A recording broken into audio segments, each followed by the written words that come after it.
Every NBA season there are a handful of players that are quietly taking a leap. Not all stars just yet, not even stars just yet, but if you're really watching, you know that these players got something up their sleeve. Whether these guys are going to keep improving this year or even find better space on another team, or even if it gets more opportunity on the same team next year, the 2026-2027 season. And I'm going to start with a name I personally love, and I know a name that Miami Heat fans will be privy to. Nikola Jovic has always been a project player.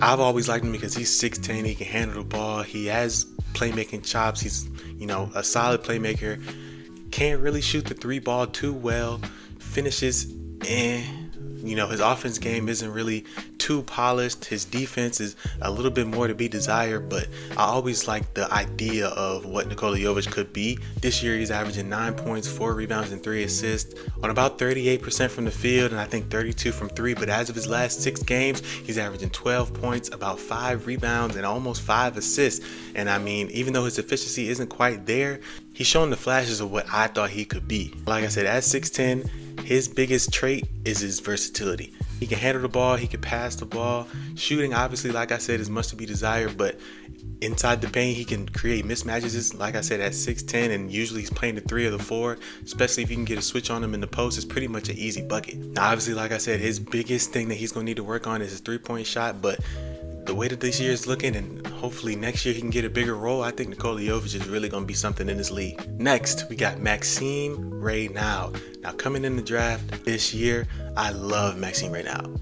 I personally thought the Wizards should have picked him up in the second round, but that's neither here nor there. Right now, he's giving you about 10.5 points, almost 6.5 rebounds, and shooting an efficient 54% from the field. A true 7-footer that can step out and hit a jumper. I mean, obviously in this league, hitting a jumper is necessary if you want to be on the floor, and especially being able to hit that jumper at 7 foot, that just makes his value even better. He fits the modern archetype of bigs in this league, but defensively, like a lot of the guys on this list, is much to be desired.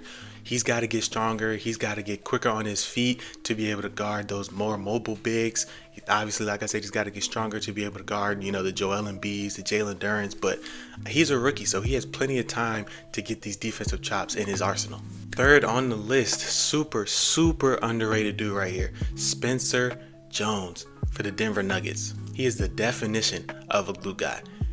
Now that Jokic is out, he's going to have to up his role a little bit, but even while Jokic was in the lineup, he does everything. He's on the floor, he's guarding, he's hitting threes, he's doing everything. Right now, averaging 6.3 rebounds on an efficient 54 from the field and 40% from the 3. Like I said, especially with all the injuries Denver's had with Aaron Gordon, Christian Brown, and now Nikola Jokic, him being able to knock down the 3 and just make winning plays is going to be super important, especially on this run that they're about to go on without Nikola Jokic in order to stay at the top of the West. These are the type of players that coaches can really trust, and I think, as his career progresses, he's only going to get better, and his role could really expand, maybe into like a Draymond Greenish kind of role, Fourth on the list, we have another rookie, Jace Richardson, the first-round pick out of Michigan State for the Orlando Magic. Right now, only averaging 5 points, almost 1.5 boards, and 1.3 assists, but he is shooting an amazing 38% from the 3. And these numbers aren't super pretty,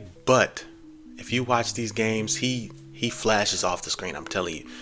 There's a couple possessions, I forgot which game it was, but he's skying for rebounds, snatching them up out the air, pushing the ball up the break, getting the ball up the floor. And obviously, like I said, with his three-point percentage, he can knock down a three-pointer.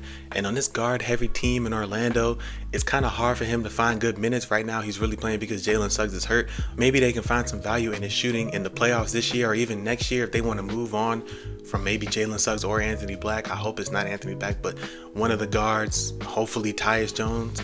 If they want to move off on one of them and he can get a bigger role, I think he can really explode in that backup point guard role, and I think he'll be a great either backup point guard or even starting point guard in the future of this league. And last but not least, we have another one of my favorites, Noah Clowney. Now, he's been one of my favorite young players to watch for the majority of this year. Outside of any Washington Wizards player, Noah Clowney's been one of my favorite players to watch. His development has just been so intriguing to me, especially because I personally, KD is my go. I love the point forwards, the big guards that can really handle the ball. And Noah Clowney coming into the league, he couldn't really put the ball on the floor. He would get stonewalled often, but now you can see he's putting the ball on the floor a little bit. He's getting to the rim. He's able to get to his spot. And right now with this opportunity that the Brooklyn Nets have gave him, he's averaging 13 points, 4 rebounds, 40% from the field, and almost 34% from 3 on 6 attempts. I think that the volume is important for that. 34% on 6 attempts, especially on this struggling Brooklyn Nets team. I mean, at this point,